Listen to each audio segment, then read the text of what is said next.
வணக்கம். நான் பார்த்தேன் சமைத்தேன் அன்னபூர்ணி. இன்றைக்கி டின்னருக்கு என்ன ரெசிபி பண்ணினேன் அப்படிங்கிறத நான் உங்களுக்கு காமிக்கிறேன்.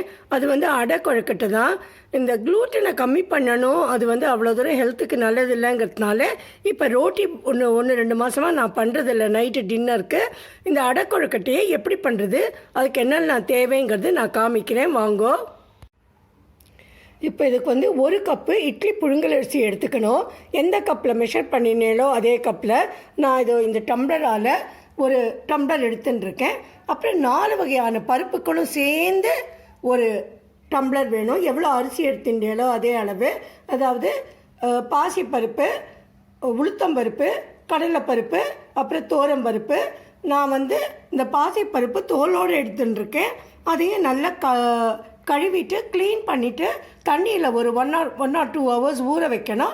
அப்புறம் அரைக்கும்போது பச்சை மிளகாய், பெருங்காயம், உப்பு, கொஞ்சம் கறிவேப்பிலை இதெல்லாம் சேர்த்து அரைக்கணும். நான் அரைச்சிட்டு எப்படி பண்ணுறதுன்னு காமிக்கிறேன்.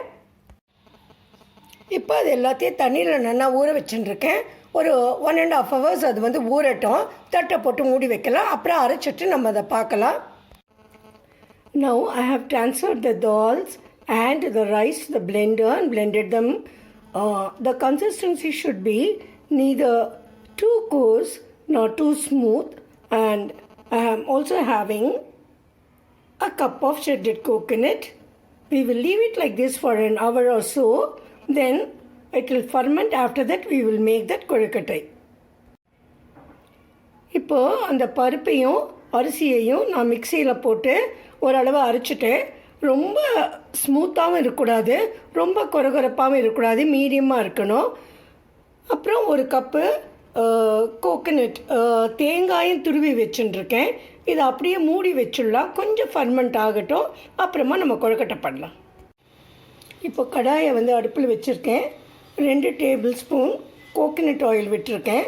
அதில் கொஞ்சம் கடுகு போட்டிருக்கேன். I have added a teaspoon of mustard seeds to 2 tablespoons of coconut oil. இப்போ நம்ம அரைச்சி வச்ச மாவை அது கூட சேர்த்துட்டேன். இது மெஷர்மெண்ட் நம்ம 1 கப்பு ரைஸும் 1 கப்பு தாலும் எடுத்தோம். அப்போது 1க்கு 2ங்கிறதுனால 2 கப்புக்கு 4 கப்பு. அதே மெஷர்மெண்ட்டு அதே கப்பில் எடுத்த தண்ணி சரியாக இருக்கும்.